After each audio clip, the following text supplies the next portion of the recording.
Shalom, bien-aimés, que la grâce et la paix du Seigneur nous soient accordées par le nom du Seigneur Jésus-Christ, notre roi qui revient bientôt. Bien-aimés, la grâce du Seigneur étant là et sa bonté qui nous accorde la vie, nous sommes aujourd'hui ensemble avec vous pendant ces quelques minutes pour pouvoir continuer notre enseignement qui nous a été recommandé par le Seigneur et que nous avons intitulé La réclamation de l'héritage des fils d'Abraham et les refus de l'héritage charnel.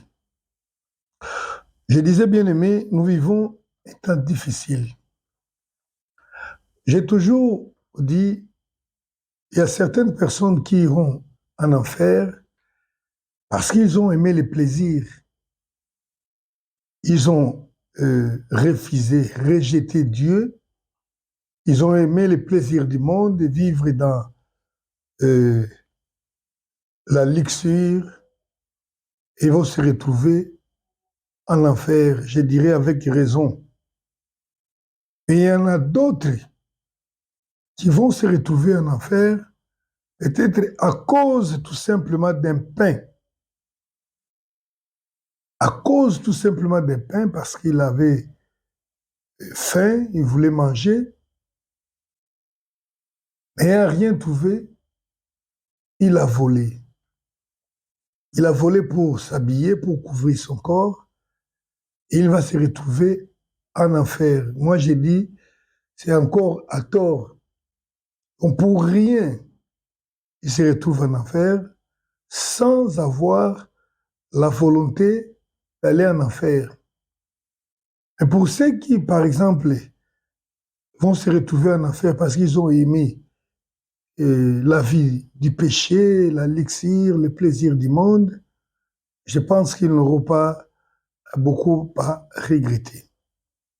Et pourquoi il en sera ainsi? Parce que l'ennemi nous tend des pièges, sachant que nous allons hériter d'une couronne, d'une gloire incommensurable que lui a perdu. Il cherche à nous perdre dans beaucoup de cas. C'est pourquoi, au lieu de se retrouver en enfer, tout simplement parce qu'on a eu faim, on a manqué à manger, on est allé voler, il faut apprendre comment avoir le pain selon Dieu. C'est très important. Il y a d'autres personnes encore qui se trouveront en enfer, non pas parce qu'ils ont commis des péchés, je l'ai dit autrefois, c'est simplement parce que ils se sont retrouvés parfois victimes de certains habits, ils n'ont pas su pardonner ou supporter la chose. Il y a d'autres encore, oui, c'est toujours la catégorie de ceux que je viens de citer, qui vont se retrouver en enfer parce qu'ils étaient en souffrance, en difficulté, et ces souffrances leur ont amené dans les soucis ou dans les murmures. Souvenez-vous, bien-aimés, que dans le désert, lors de la traversée de l'Égypte à Canaan, beaucoup ont péri, et les uns, c'était à cause du péché, de l'impudicité. Il y a d'autres qui sont morts plutôt à cause des murmures. Quelqu'un qui murmure, peut-être il ne se rend pas compte qu'il est en train de pécher contre Dieu. Le murmure attire la colère de Dieu. Et pourquoi les gens peuvent murmurer? Parce qu'ils estiment qu'ils souffrent et Dieu peut-être n'est pas là pour les secourir. Et lorsqu'on commence à se plaindre, à murmurer, c'est là où le péché arrive. Parce qu'on risque de considérer l'état ancien comme étant meilleur que l'état nouveau et lorsqu'on est devenu enfant de Dieu. Alors pourquoi ces choses arrivent? La souffrance, oui, la souffrance fait partie de la vie chrétienne. Et personne ne vous trompe. que parce que vous êtes enfant de Dieu, vous n'allez pas souffrir. D'ailleurs, comme nous allons le voir ici, dans l'héritage qui nous a été donné, il y a aussi la persécution. Si la souffrance ne faisait pas partie de la vie d'un enfant de Dieu, la Bible ne dirait pas, dans Jacques chapitre 5, verset 13, que celui qui est dans la souffrance prie. Mais le problème, c'est que lorsque quelqu'un est dans la souffrance, il ne sait pas qu'il doit prier pour se dégager de cette situation, il lui arrivera de vivre dans les soucis ou dans les murmures ou des plaintes devant Dieu. Ainsi donc, les soucis, les murmures, les devenir un pleurnichard devant Dieu, ce sont les taches, ce sont les rides qui apparaissent dans nos corps. Quelqu'un qui ne voulait pas pécher, à cause du poids de la vie, il vit une vie de tristesse. Il ne va pas réjouir le Seigneur, il sera rejeté. Alors que le Seigneur nous a donné tous les moyens, nous avons un grand héritage que le Seigneur nous a donné, que nous n'arrivons pas peut-être à posséder. Nous vivons dans une vie médiocre, une vie permanente de souffrance, alors que les souffrances doivent arriver et nous devons nous débarrasser d'une façon ou d'une autre par la prière. Nous oublions que nous sommes les héritiers du grand Dieu qui est non pas seulement le Tout-Puissant, qui est aussi le plus riche et qui ne peut que léguer à ses enfants ce dont il dispose. Alléluia. Donc, nous voulons parler de la réclamation de l'héritage des fils d'Abraham ou l'héritage des enfants de Dieu et de refuser l'héritage charnel. Nous avons parlé dans la première partie. Je vous conseille vraiment de suivre ces messages pour ne pas se perdre. Parce que si nous devons retourner pour recommencer, ça va nous prendre beaucoup de temps. Et il faut que nous avancions. Alors, l'héritage des enfants de Dieu existe. Vous savez, ce n'est pas en vain que ceux qui ont compilé la Bible ont donné un grand nom symbolique à la Bible, disons, aux deux parties qui constituent la Bible. La Bible est constituée de deux grandes parties. Il y a une partie que nous appelons l'Ancienne Alliance ou l'Ancien Testament, et l'autre partie que nous appelons le Nouveau Testament ou la Nouvelle Alliance. Et ce n'est pas à tort qu'ils ont appelé ces deux parties l'une Ancien Testament et l'autre Nouveau Testament. Pourquoi? Parce que c'est dans la Bible que nous retrouvons l'héritage que le Seigneur, notre Père Dieu, nous a donné. Dans la Bible, vous trouverez des promesses, vous trouverez des choses que Dieu a disposées dans la vie de ses enfants. Mais malheureusement, nous vivons une vie médiocre. C'est comme ça que le Seigneur dit dans la Bible. Nous avons lu déjà ça dans Psaume 86.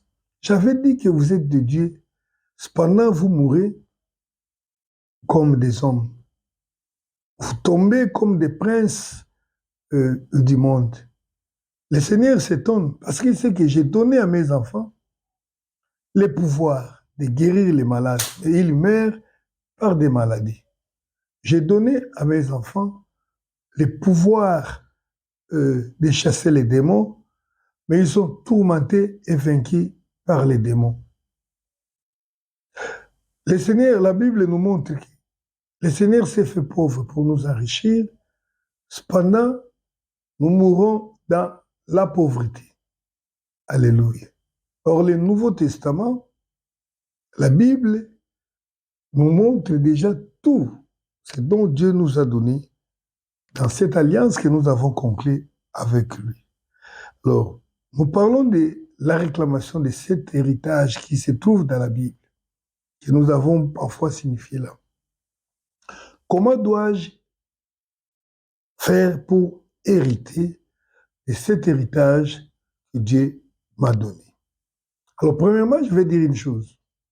Beaucoup de gens n'ont pas à cœur de réclamer cet héritage divin, l'héritage de Dieu, l'héritage divin, tout simplement parce qu'ils ignorent la valeur même de cet héritage. Vous savez, pour réclamer un héritage, il faut comprendre ou connaître d'abord la valeur de cet héritage.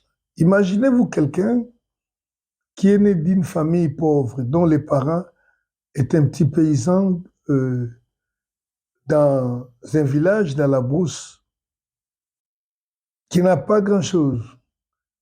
Les parents décèdent, on dit à l'enfant, au fils, que voilà, ton père t'a laissé un héritage au village, il faut aller les chercher.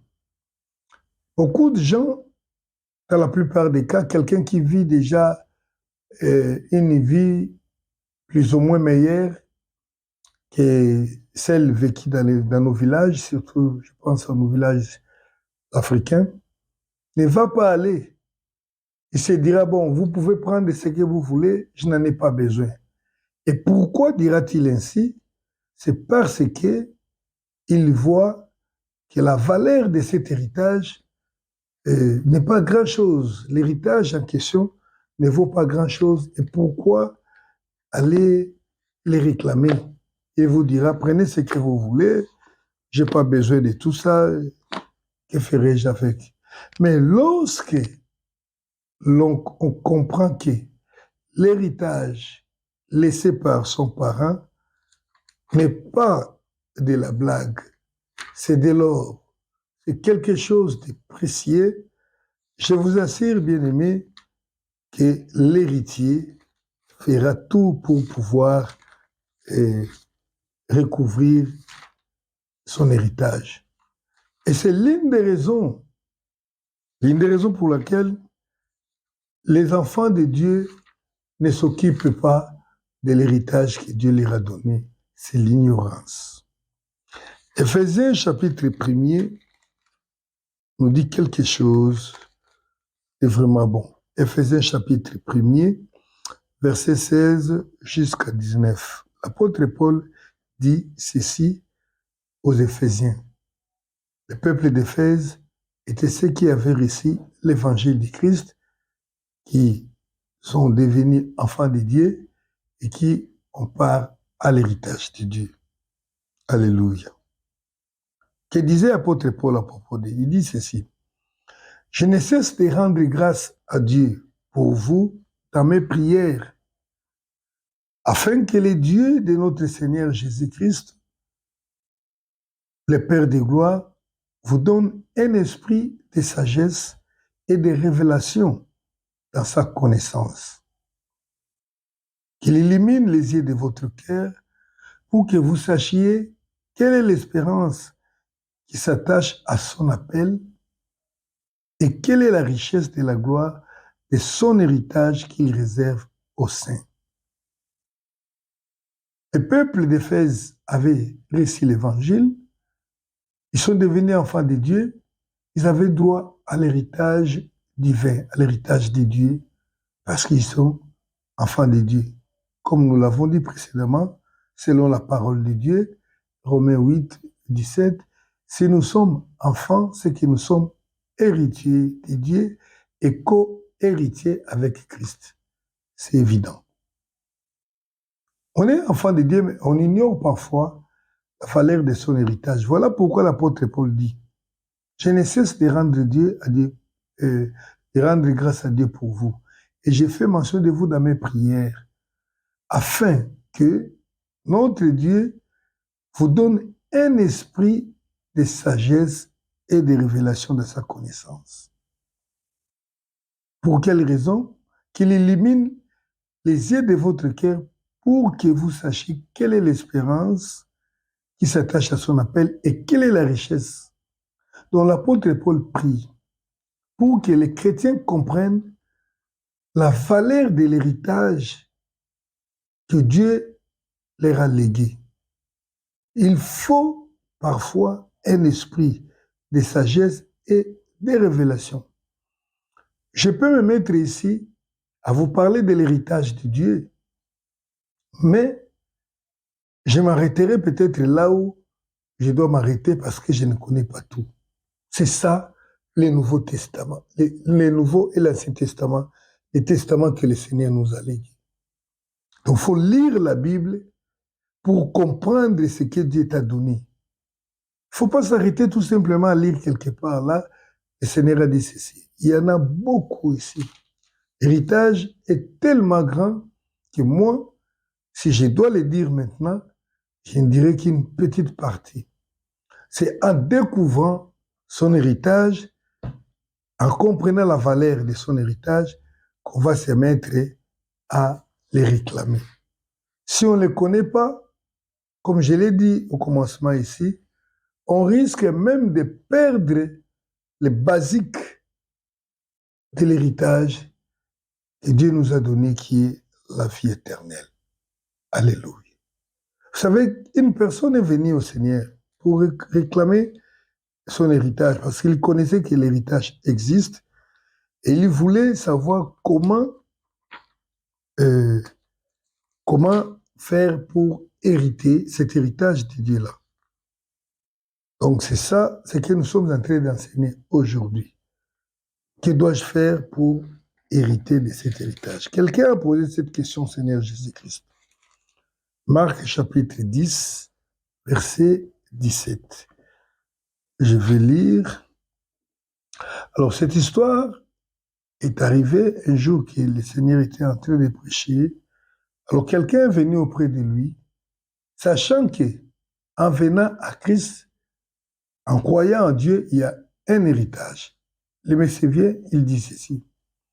Comme Jésus se mettait en chemin, un homme accourut et se jetant à genoux devant lui.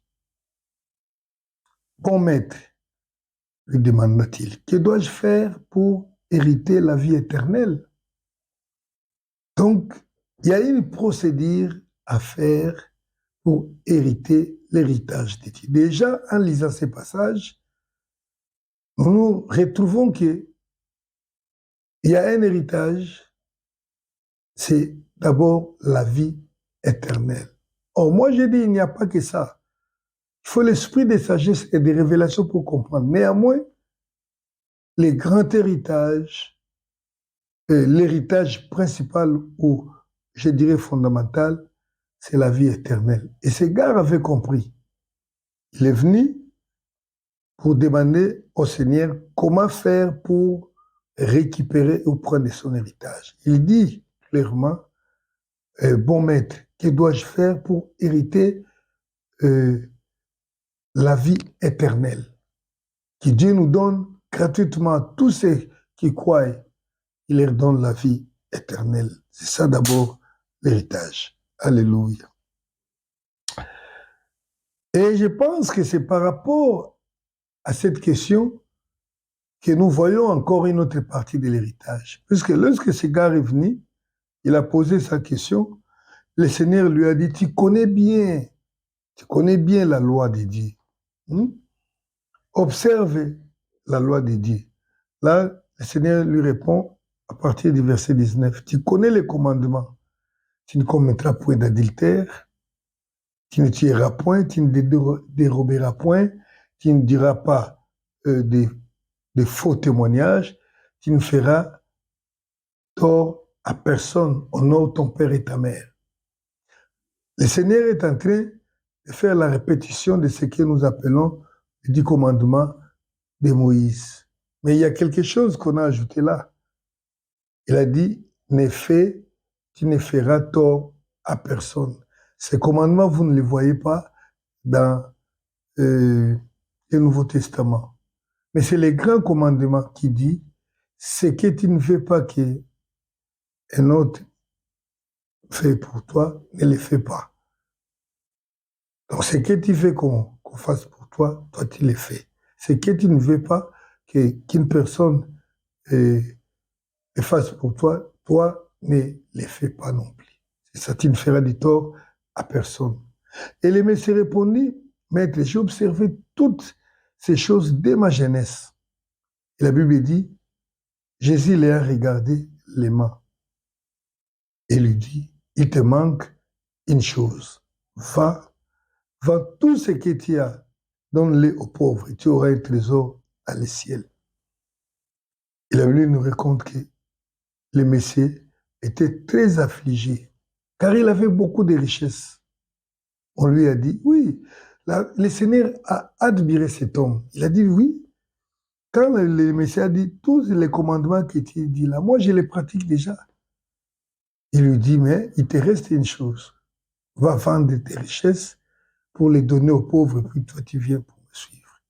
Mais il y a beaucoup de choses à dire là-dessus. Pour recevoir l'héritage de Dieu, il faut d'abord respecter les commandements de Dieu, la loi de Dieu. Alors, lorsque cet homme avait refusé de vendre ses biens, il y a des pasteurs qui interprètent que non, vendre ses biens, donner aux pauvres et venir suivre Jésus signifie laisser les péchés. Non. Il y a des fois, la Bible parle de quelque chose, non pas dans un langage caché. Il ne faut pas chercher à mystifier ce que la Bible n'a pas mystifié. Ici, il s'agit bien des biens matériels. Il ne s'agit pas de péché. On dit va vendre et donne aux pauvres. Tu vends les péchés à quelqu'un, c'est que tu dois bénéficier. Et puis tu vends cet argent-là, tu le donnes aux pauvres. Ça n'existe pas, il n'y a aucun lien. Il s'agissait bien sûr de la richesse matérielle. Alors là, ce n'est pas notre sujet pour dire est-ce que quand on a des richesses, on ne va pas entrer au ciel, comment il faut nécessairement être main vide. Nous sommes là, peut-être l'occasion, pour qu'on puisse en parler une autre fois, expliquer de quoi il s'agit réellement. Néanmoins, ici, cet homme n'a pas pu obéir. Et lorsqu'il est rentré, le Seigneur a dit aux disciples, vous voyez, il sera difficile à un riche d'entrer au ciel. C'est pratiquement comme on voulait faire passer un chameau dans les trous d'une aiguille. Alors les disciples étaient étonnés. Ils posèrent la question au Seigneur Jésus. Mais ce n'est pas possible. S'il en est ainsi, alors je vois que personne ne sera sauvé. Le Seigneur leur dit que ce qui est impossible aux yeux des hommes est possible aux yeux de Dieu. Alléluia. Mais à cause de cette question, de cet incident, l'idée vint à la tête de Pierre de demander aussi au Seigneur. Il dit, mais Seigneur, nous avons déjà tout abandonné. Nous avons abandonné nos familles, nos affaires, nos biens pour te suivre. Parce que le Messie qui n'est pas venu là, qui a raté l'héritage, lui, il n'a rien abandonné. Mais maintenant, nous qui avons abandonné, qu'est-ce que nous allons gagner? Alors le Seigneur répond, donc là, nous voyons encore une autre partie de l'héritage. Je disais que l'héritage que le Seigneur nous lègue est tellement grand que personne ne peut le connaître. Il faut l'esprit de sagesse et de révélation. Marc chapitre 10, verset 29, donc c'est le même incident. Et à partir de la question que les riches a demandé au Seigneur, comment faire pour hériter la vie éternelle, ce qui a poussé Paul et Pierre plutôt à poser cette question. Il dit, Pierre a demandé, nous qui avons abandonné, Pierre s'est mis à lui dire, ça c'est le verset 28 de Marc 10. Voici, nous avons tout quitté, nous t'avons suivi. Qu'est-ce que nous allons gagner alors? Jésus lui dit, je vous le dis en vérité, il n'est personne qui t'ayant quitté à cause de moi et à cause de la bonne nouvelle, sa maison ou ses frères ou ses sœurs ou ses terres ne reçoivent au centuple présentement dans ces siècles-ci des maisons, des frères, des sœurs, des mères, des enfants, des terres, avec des persécutions et dans les siècles à venir, la vie éternelle. Ça, c'est l'héritage. Je dis encore une partie. Mais ici, on dit, on répond à Pierre, il n'existe personne qui, ayant abandonné son père, sa mère, Marc, dans Matthieu chapitre 10, 27, vers 9, on a même cité nommément femme, quelqu'un qui a abandonné sa femme, ses enfants, sa maison, ses biens pour la cause de l'évangile, ne manquera pas de recevoir au centuple dans les siècles présents et la vie éternelle dans les siècles à venir. Donc, il y a d'abord dans l'héritage que Dieu nous a donné, il y a les centuples. Les frères au centuple, les mères au centuple, les maisons centuple, tout ce qu'on a abandonné, on les reçoit au centuple et la vie éternelle. Néanmoins, j'aimerais dire une chose, je l'ai dit souvent. Malheureusement, le diable a tordu l'essence de cette parole et a sorti une doctrine des démons qui s'appelle la doctrine de la postérité, la doctrine des fils de Balaam. Le diable a tordu cette partie de la parole pour faire croire aux gens que quand on dit que vous allez posséder au centuple, que par exemple, comme moi, tel que je suis là, je dois avoir les livrets parcellaires ou bien les titres de propriété de 100 parcelles parce que j'avais abandonné une parcelle que j'avais cédée, par exemple, à Christ. Ce n'est pas comme ça que ça se passe nécessairement. Les gens des siècles d'aujourd'hui ont une pensée capitaliste à leur tête. La pensée de Dieu n'est pas capitaliste. Parce que dans la pensée capitaliste, pour être sire, pour être possesseur d'une maison, il faut avoir un titre parcellaire, par exemple. Pour avoir un immeuble, il faut avoir un titre. Mais tandis que ça ne se passe pas comme ça. C'est la raison pour laquelle aujourd'hui nous voyons, il y a des gens qui possèdent des maisons, plus de centaines, qu'ils n'auront jamais habité, passé pas même une seule nuit dans les maisons-là. À quoi ça peut servir? Parce que dans le plan de Dieu, le Seigneur ne veut pas que nous voyions notre prochain souffrir. Et lui, il conseille, lorsque j'ai déjà 2 chemises et qu'il y a une personne qui a manque, je dois lui donner. Alors pourquoi je dois posséder, par exemple, 100 maisons et je ne pourrais même pas poser les pieds, alors qu'il y a des orphelins, c'est là qu'on appelle les sans domicile fixe. Dans la pensée de Dieu, c'est quoi? Avoir, par exemple, les 100 maisons, telles que vous me voyez là, j'en ai plus de 100. Ça, c'est sûr. Je connais même pas le nombre de maisons que j'ai. Parce que j'ai quitté certaines choses pour le Seigneur. Et comment j'ai vu la même maison-là? Parce que, par exemple, quand je quitte ici, je dois voyager aujourd'hui pour aller, par exemple, en France. Ça, je vous dis sincèrement que j'ai une maison en France, mais parfois, je ne connais pas encore l'adresse.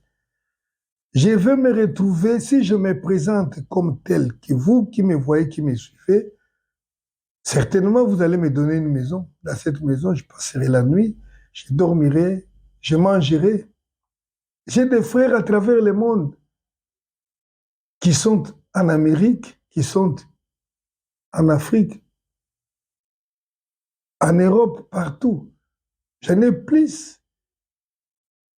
Tous ceux qui me reconnaissent comme serviteur de Dieu, comme enfant de Dieu, qui comprennent que réellement je suis le fils de leur père, si je me retrouve dans leur pays, il y a des serres, je vais manger, ils vont me donner à boire, à me laver.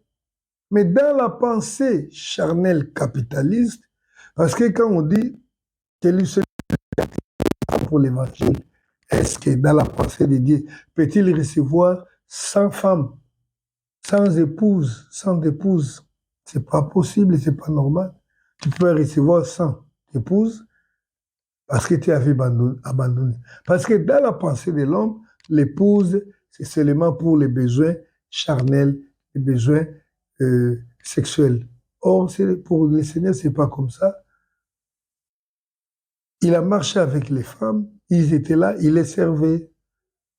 Donc, il ne faut pas comprendre que vous commencez à vous battre pour acheter 15 maisons, 100 maisons, et puis tu es frustré comme si le Seigneur a menti. C'est la mauvaise compréhension. Néanmoins, nous ne manquerons pas de quelque chose si nous sommes dans le Seigneur. Alléluia. Donc, j'étais en train de dire, comment dois-je faire pour hériter l'héritage que Dieu m'a donné? Premièrement, j'ai dit, il faut connaître la valeur de cet héritage. Parce que si on connaît la valeur de l'héritage, on va chercher à les réclamer. Si on ne connaît pas, on va l'ignorer tout simplement et puis on va mourir sans héritage. Ça, c'est la première des choses. La deuxième, il y a des conditions à remplir. Voyez les messieurs qui a demandé au Seigneur. Seigneur, que dois-je faire pour hériter le royaume, la vie éternelle plutôt? Donc, il y a certaines conditions.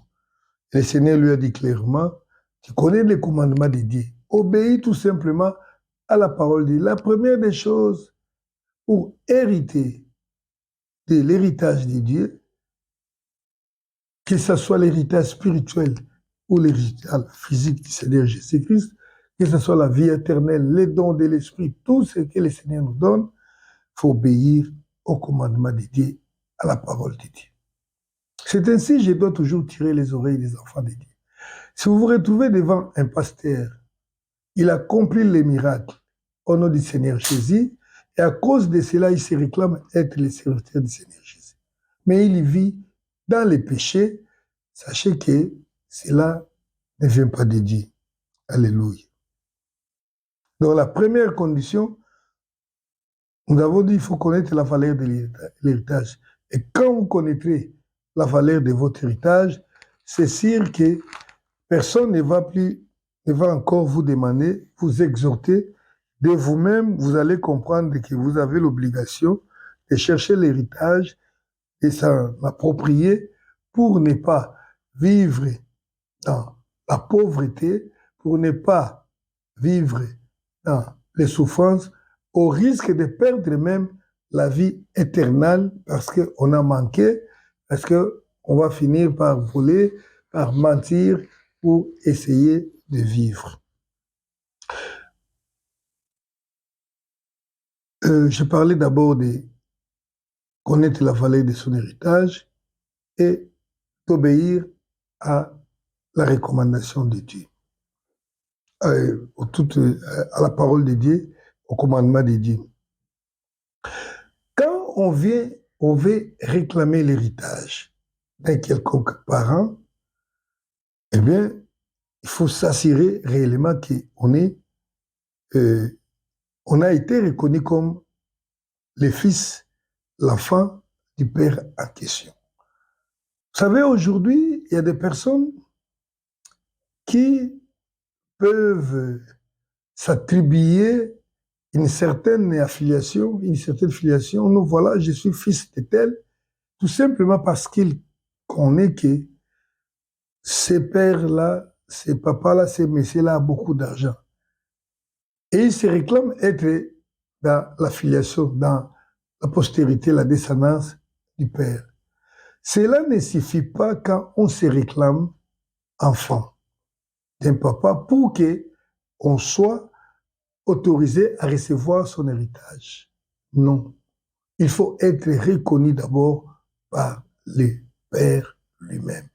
Il faut que le Père te reconnaisse. Alléluia.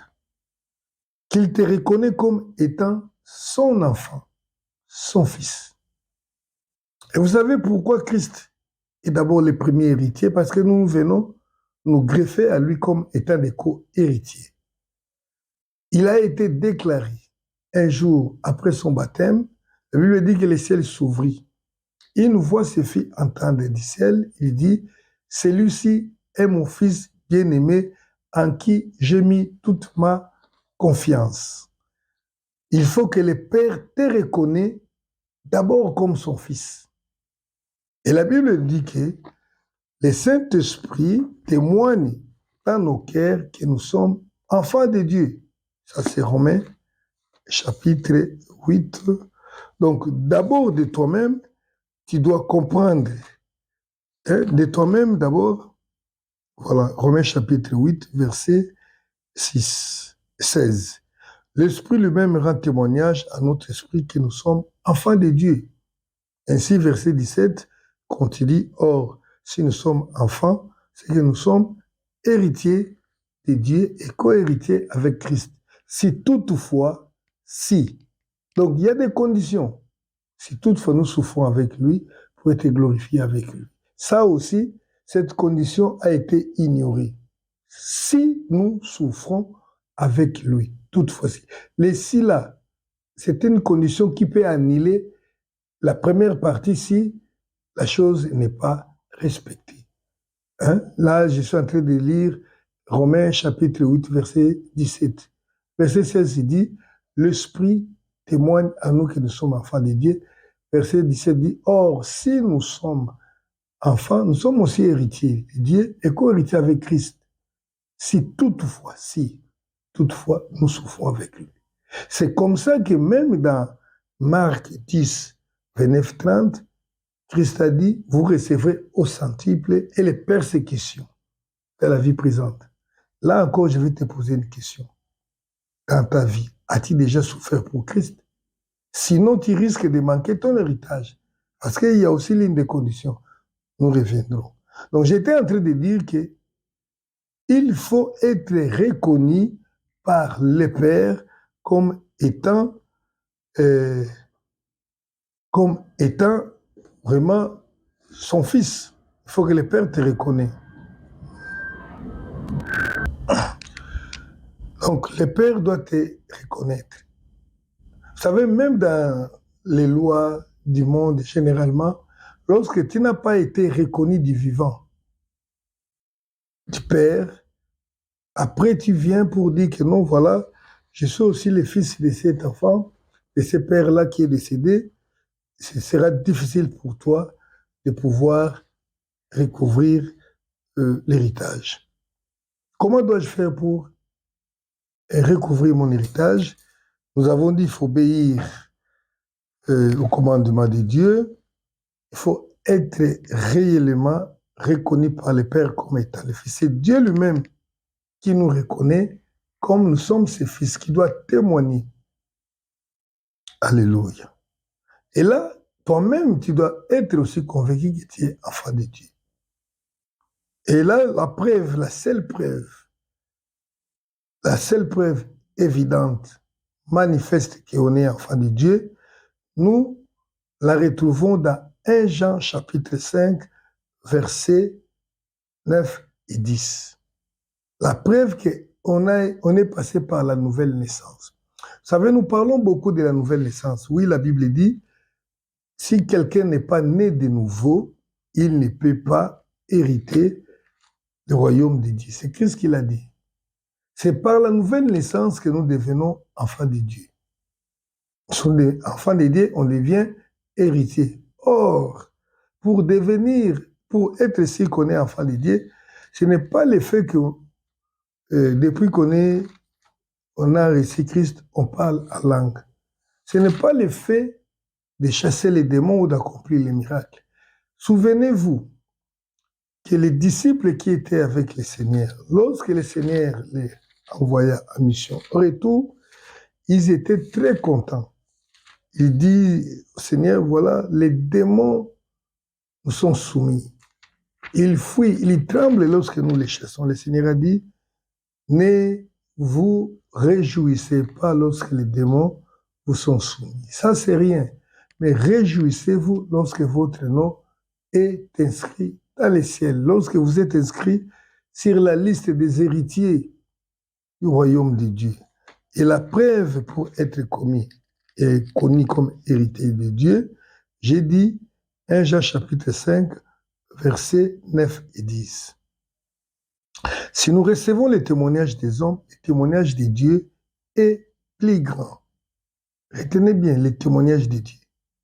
Car les témoignages de Dieu consistent à ce qu'il a rendu témoignage à son Fils. Le Seigneur te rend témoignage que tu es son Fils. Le Seigneur ne va pas témoigner pour toi que c'est un grand homme de Dieu, l'homme du fait, l'homme des miracles. Lui, quand il parle, vous sentez, lui, quand il prie. Non. Le Seigneur témoigne que celui-ci est mon Fils, point barre. Comme il a fait avec Christ, à des reprises même. Après le baptême, dans les eaux des baptêmes, le ciel s'ouvrit, une voix se fit entendre, celui-ci est mon Fils. Et après cela, la Bible dit encore, lorsque ils étaient sur la montagne, lors de la transfiguration, il y eut une nuée, et une voix se fit encore entendre, celui-ci est mon Fils, en qui j'ai mis toute ma confiance. Alléluia. Alors, qu'est-ce qui montre que nous sommes réellement enfants de Dieu? La Bible dit, verset 18, 1 Jean 5, 18.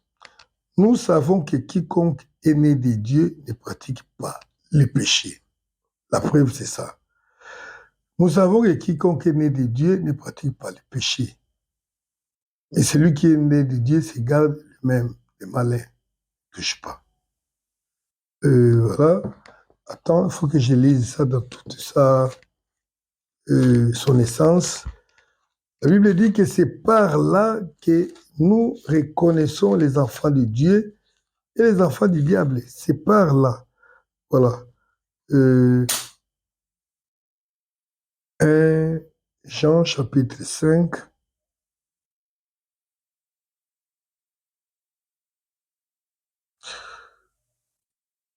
Un Jean chapitre 5. Non, c'est 1 Jean chapitre 3 plutôt. 1 Jean chapitre 3, verset 10. D'ailleurs, verset 9 et 10.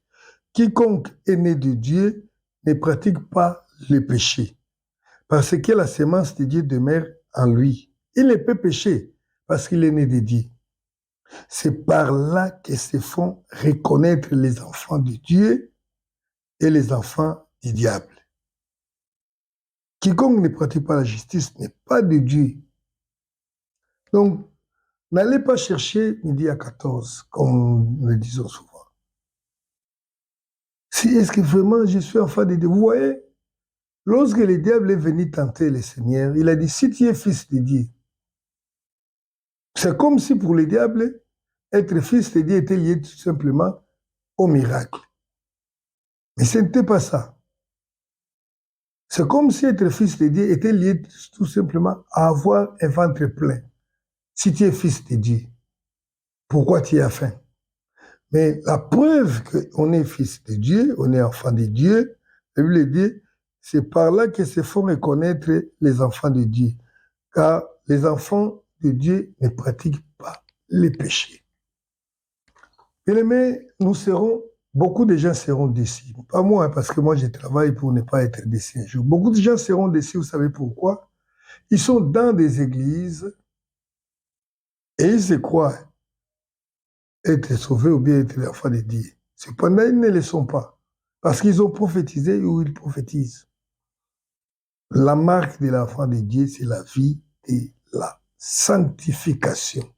Parce que la Bible dit, celui qui est né de Dieu ne pratique pas le péché. Et c'est de là qu'il se fait reconnaître les enfants de Dieu et les enfants du diable. C'est ce que j'ai dit au départ. Lorsqu'on devient un enfant de Dieu, on reçoit la nature de Dieu. Dieu nous accorde cette grâce, la cause de sa sémence à nous. Or, la nature de Dieu, c'est la sanctification, la sainteté.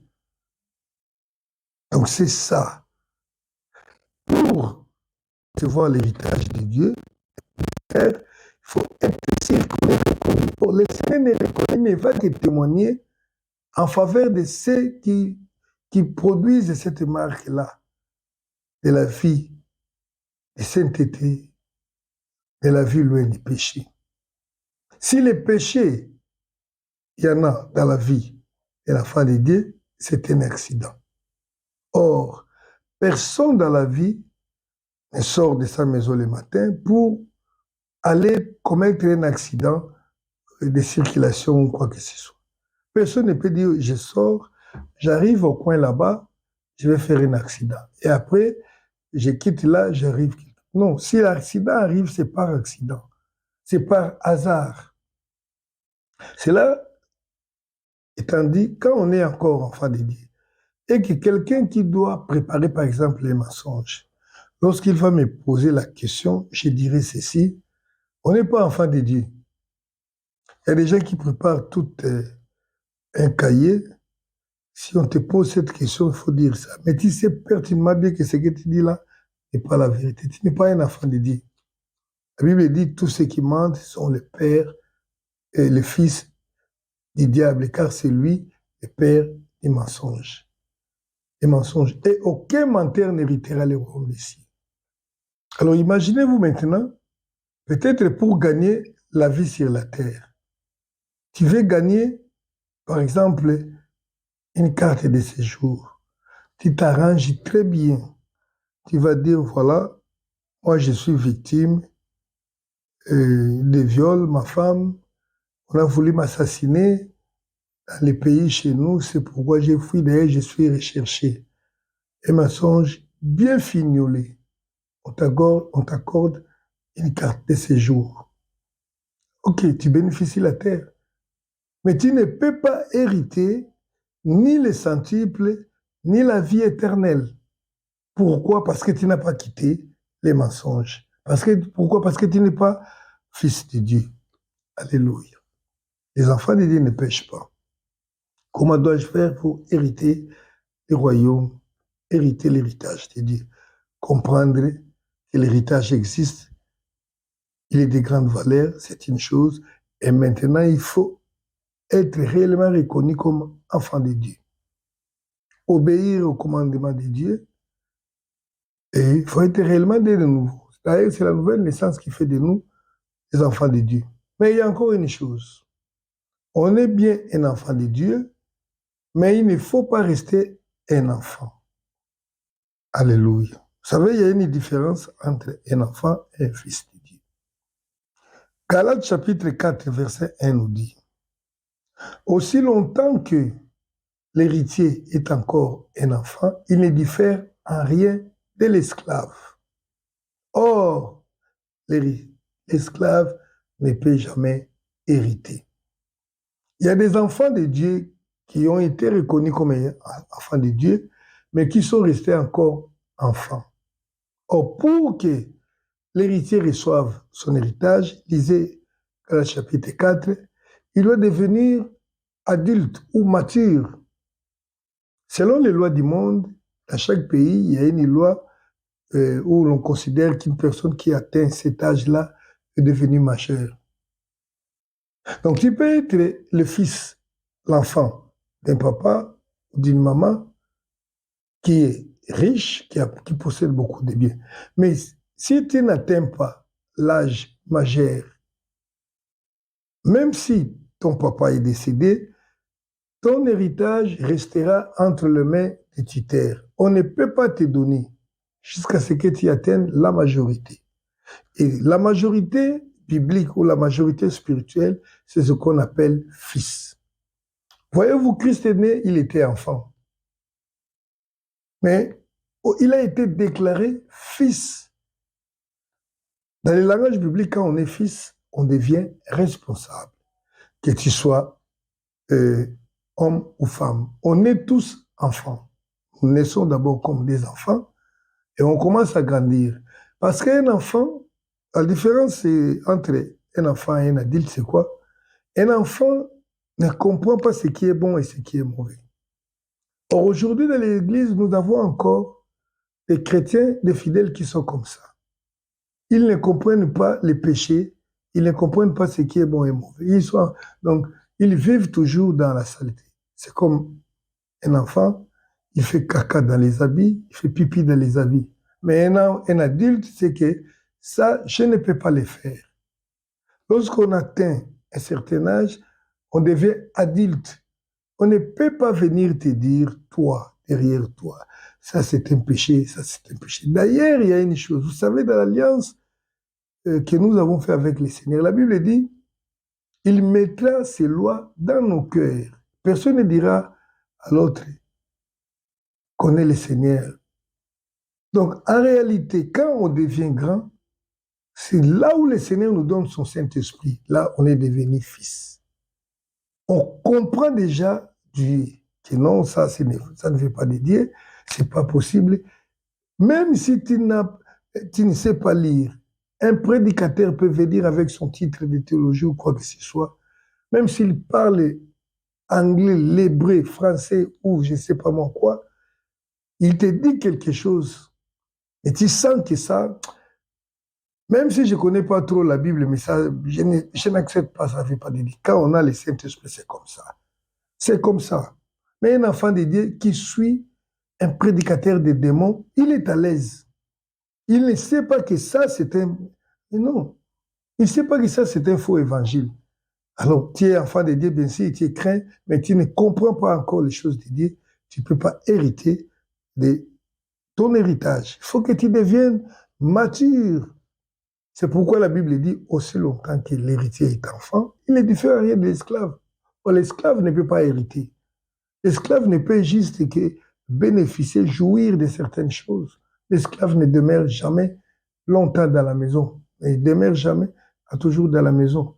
L'esclave, qui est esclave, c'est celui qui vit dans les péchés. Comme le Seigneur l'a dit dans Jean 8, je crois 36 ou comment, que celui qui est dans les péchés est esclave du péché. Toi, depuis que tu es chrétien, tu vis ta vie chrétienne, mais chaque fois, tu tombes, tu te relèves, tu tombes. Après 6 mois, tu fais tomber dans les péchés. Après 3 mois, 4 mois. Non, non, non. C'est pas normal. Le mature ne vit plus dans ces choses-là. Alléluia. Nous avons parlé d'être reconnu réellement comme fils du Père pour hériter le royaume et pour s'assurer lui-même. D'abord, c'est le Seigneur lui-même qui va témoigner. Et toi, c'est dans la vie des non-péchés, donc loin du péché, que tu vas comprendre toi-même que tu es réellement fils de Dieu. Et pour cela, il faut devenir adulte. Autre chose pour hériter de cet héritage, il faut quitter. Là, nous avons lu là. L'apôtre Pierre a dit, nous avons quitté. Nous avons quitté nos biens. Nous avons quitté nos familles. Qu'est-ce que nous allons recevoir? Bien aimé, c'est quitter là. Parfois, c'est un problème difficile. Quitter. Les gens sont toujours là, ils ne veulent pas quitter. Vous savez qu'Abraham, pour recevoir l'héritage de Dieu, devrait quitter sa famille. Il a quitté sa famille. Et Pierre dit que nous avons quitté. Nous avons tout abandonné. Donc, il faut savoir quitter. Et là, je parle de quitter et quitter. Alléluia. Parce que le Seigneur ne nous demande pas d'oublier nos familles, d'oublier nos enfants ou nos femmes, mais de quitter. Remarquez encore que lorsqu'il s'agit de la constitution de la première institution créée par Dieu, le mariage, le Seigneur dit, l'homme quittera son père et sa mère pour s'attacher à une autre. Mais c'est cet homme même qui est tenu toujours à honorer son père et sa mère. Cependant, il doit les quitter. Bien-aimé, quitter signifie quelque chose. Alléluia. Parfois, l'héritage charnel de nos parents nous réclame. C'est-à-dire que je suis devenu déjà enfant de Dieu. Cependant, je retrouve, comme je l'ai dit tantôt là, je me retrouve toujours dans l'héritage charnel de mon père. Le Seigneur m'a racheté par son sang, mais moi, dans moi, je vis avec des maladies héréditaires héritées de mes parents. Et parfois, c'est parce qu'on n'a pas quitté ces parents-là. Parce qu'en réalité, on doit quitter. Alléluia. On doit quitter ses parents. L'exemple de quitter, c'est pas facile d'expliquer ça. Quitter sa mère et son père. Vous savez, il y a des gens qui vivent, ils cherchent toujours à voir dans leur femme leur maman. Ou les femmes qui cherchent à voir dans leur homme leur père. Ils n'ont pas encore quitté. Les gens qui se réfèrent, vous savez, notre papa disait, nous, je ne peux pas faire ça parce que chez nous, vous savez, quand votre papa, vous faites quelque chose que votre papa vous avez ordonné de faire et que cette chose-là est en rapport avec la parole de Dieu, la réalité, c'est vous faites la parole de Dieu, vous obéissez à la parole de Dieu que votre papa vous avait montré. Mais si c'est à l'encontre de la parole de Dieu et que vous les respectez, sache que vous êtes cet héritage-là va vous réclamer. Et généralement, c'est toujours les mauvais héritages. Il faut vraiment arrêter ça. Mais qu'est-ce que nous vivons aujourd'hui? Il y a quelque chose qui se passe dans nos coutumes ici, par exemple, en Afrique. Plus précisément au Congo, chez les Luba. Chez les Baluba, qu'est-ce qui se passe? Lorsqu'un homme marié, un, un homme marié comprend que sa femme vit dans l'adultère. Et au lieu de punir sa femme, ou bien au lieu de chasser sa femme, en cachette lui-même, il pardonne à sa femme. Il comprend que la femme vit dans l'adultère. Il laisse sa femme. Cet homme-là va mourir. Ça, c'est la coutume d'un peuple du pays. Cet homme va mourir. On appelle ça Chibao. Alors, comment se fait-il que toi, qui es un enfant de Dieu, la Bible nous recommande le pardon. Tu comprends que ton épouse est en train de commettre l'infidélité. Si tu les chasses, tu la répudies, tu ne commets pas un péché. Si tu la pardonnes, tu ne commets pas non plus un péché. Et tandis que dans la coutume, celle que je viens de dire tout à l'heure là, si vous connaissez que votre femme commet l'infidélité et que vous la pardonnez, c'est vous qui mourrez. Alors comment nous avons vu des hommes de Dieu qui sont morts comme ça? Pourquoi? Parce que ils ont été frappés par les Chibaola. Ça, c'est l'héritage charnel qui réclame la vie des hommes. Pourquoi? Parce que, quelque part, ils n'ont pas quitté. Vous savez, quelqu'un qui quitte pour le Seigneur devient vraiment un enfant de Dieu. Vous savez qu'aujourd'hui, quels sont les exemples que je peux prendre? Moi qui suis devenu chrétien, si je me retrouve dans un environnement, dans un lieu où on est tenté parfois d'insulter les gens de ma tribu, et moi je suis là, je m'énerve. Vous dites qu'ils sont ceci, cela. Non, c'est pas possible. Regardez-moi comme je suis. Je suis en train de me battre pour la tribu là. Et défendre cette tribu là. C'est-à-dire que je n'ai pas encore quitté. Alors que nous sommes devenus les citoyens d'une nouvelle nation. Oui, je défends cette tribu-là. Et toutes les coutumes mauvaises, toutes les malédictions liées à cette tribu-là peuvent se retrouver dans moi. Mais il y a des chrétiens pareils. Lorsqu'on insulte les hommes de Dieu, les pasteurs, ils se réjouissent, ils ne se sentent pas blessés. Mais lorsqu'on insulte sa nation terrestre, lorsqu'on insulte sa tribu, il s'enflamme. Cette personne n'a pas encore quitté. Alléluia. Ce n'est pas que nous encourageons aux gens d'insulter, d'offenser, mais non. Je donne juste un exemple pour savoir que j'ai quitté, je défends les intérêts de la parole de Dieu. Parce que Pierre a dit, nous avons quitté. Le Seigneur dit, si vous avez quitté, vous n'avez pas de l'héritage, vous avez quitté, mais au centuple. Alléluia. Comment dois-je faire pour recevoir mon héritage? Et enfin, je dois dire, il faut plaider. Il faut plaider parce que l'héritage qu'on réclame, c'est quand on réclame un héritage, c'est qu'on comprend que c'est son droit et qu'il ne voit pas. Quand la Bible dit, voici les miracles qui accompagneront ceux qui auront crié à mon nom, toi tu as crié. Mais tu ne vois pas ces histoires-là s'accomplir dans ta vie. Qu'est-ce que tu vas faire? Il faut aller plaider devant Dieu. C'est pourquoi le Seigneur dit dans Ésaïe 43, verset 26, il dit ceci, viens, plaidons ensemble, Ésaïe 43, 26. Voilà, nous allons lire rapidement pour finir. Déjà pris assez de temps. Parfois, soyez patients pour écouter la parole de Dieu. 43, 26, le Seigneur dit ceci. 43, 26, réveille ma mémoire, plaidons ensemble, parle toi-même pour te justifier. Quand je trouve que je suis enfant de Dieu, je vis dans la sanctification, j'obéis à tout. Mais pourquoi moi, je n'ai pas reçu le Saint-Esprit, par exemple? Parce que ça fait partie de l'héritage, la promesse d'Abraham, ce que nous avons dit à la première leçon. Qu'est-ce que j'ai vu? La Bible dit, réveille ma mémoire, plaidons ensemble.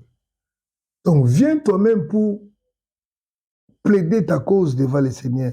Réveille la mémoire du Seigneur en lui rappelant les promesses. Seigneur, tu as dit que tous ceux qui croient en toi ont le pouvoir de devenir enfants de Dieu. Moi, j'écris. Mais pourquoi je ne... Et quand tu vas plaider, le Seigneur te dira quelque chose. Alléluia. Laisse-moi finir par ici. Une autre condition, il faut avoir part aux souffrances de Christ. Je l'ai déjà dit. Il y a une souffrance de Christ sur la terre, des souffrances auxquelles nous devons prendre part. Romains 8, je l'ai dit, j'ai déjà lu ça, Romains 8, 17. Je me souviens, vers les années 96, je me retrouvais dans une ville du Congo, à Lubumbashi. Je revenais de la Zambie où je voulais voyager. Le Seigneur me dit, tu vas retourner à Kinshasa. Je regarde ma situation de ces moments-là. Je n'avais rien à Kinshasa à faire. Pas même un niveau pour pouvoir se trouver un emploi. J'ai dit, Seigneur, comment puis-je rentrer à Kinshasa alors que je voulais aller ailleurs? J'avais envie d'aller en Afrique du Sud pour aller chercher l'emploi et faire tout ce que les jeunes d'Afrique font. Peut-être aller en Europe, tout ça. Et le Seigneur me dit, tu dois rentrer. Comme j'ai douté, le Seigneur m'a parlé une nuit comme ça. Il me dit, tu dois rentrer à Kinshasa avec menace même. Et après, le Seigneur me parla, il me dit, tu es comme quelqu'un à qui on a coupé le nombril, mais dont la plaie ne s'est pas séchée. Tu refuses de souffrir pour moi. Parce que je me disais, je rentre, je n'ai rien à faire, pas de travail, alors que là, on me propose beaucoup de choses. Le Seigneur, comme j'ai douté, le Seigneur me dit que tu ne veux pas souffrir pour moi. C'est ce jour-là que je me suis repenti. J'ai dit, Seigneur, j'accepte. Le lendemain, j'ai pris le train pour une autre ville. De là, j'ai pris l'avion et je suis rentré à Kinshasa. Donc, comprenez un peu, bien aimé, que la souffrance pour Christ fait partie de notre vie pour pouvoir hériter de l'héritage de Dieu. Romains 8, 17. Or, si nous sommes enfants, nous sommes aussi héritiers, héritiers de Dieu et co-héritiers de Christ, si toutefois nous souffrons avec lui afin d'être glorifiés avec lui. Nous souffrons avec lui. Et quoi l'apôtre Paul a parlé beaucoup de ça, la communion et aux souffrances de Christ. Toi, tu ne veux pas, oh non, si j'ai fait ça, oh, on va commencer à m'humilier, j'ai été humilié, j'ai été rejeté. Tu n'as pas souffert et tu prétends recevoir l'héritage, la vie éternelle avec le Seigneur. C'est impossible. C'est pourquoi le Seigneur a dit que vous recevrez au centuple les persécutions. Toi qui es humilié, toi qui es rejeté par ton mari, par ta famille, à cause du Seigneur, réjouis-toi car ton héritage est grand. Toi qui souffres, tu as été renvoyé des services parce que tu as défendu la vérité à cause du Seigneur, ta récompense est grande. Toi qui souffres dans l'émission, qui va vivre dans des conditions difficiles à cause du Seigneur, sois aéré parce que tu accomplis toutes les conditions pour pouvoir hériter. Voilà, en quelques mots, je vous ai présenté qu'est-ce que tu peux faire pour hériter de toutes ces choses-là.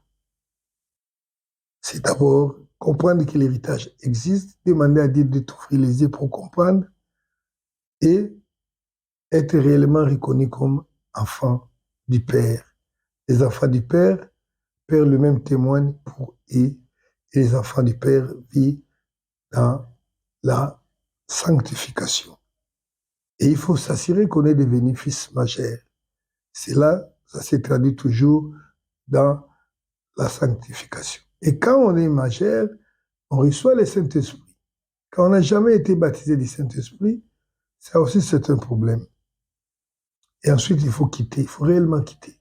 Parce que le diable, l'ennemi, est tellement malin que si nous ne faisons pas attention, il peut toujours nous réclamer, c'est-à-dire il nous laisse vivre dans certaines choses que le Seigneur n'aime pas pour pouvoir prendre une certaine autorité dans nous. Il faut quitter. Il faut quitter. Abraham a quitté et Pierre a quitté. Tu dois quitter aussi pour s'attacher à ta femme et vivre avec Dieu. Quitter n'est pas dit, on va dire, oublier ou ne plus honorer. Je ne parle pas seulement des parents, il y a beaucoup de choses que nous devons quitter. Des choses que nous faisons selon nos coutumes. La manière dont nous vivons, nous devons quitter beaucoup de choses, parfois même certaines relations. Et il faut plaider.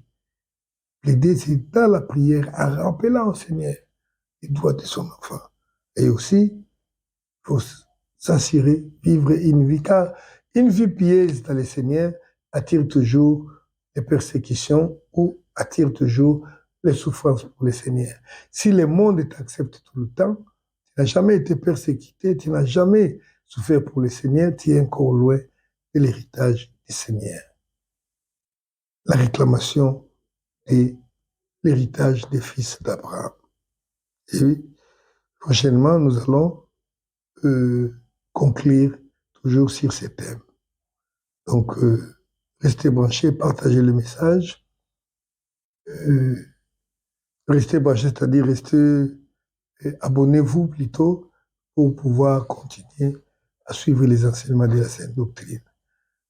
Soyez bénis au nom du Seigneur Jésus-Christ et à la prochaine.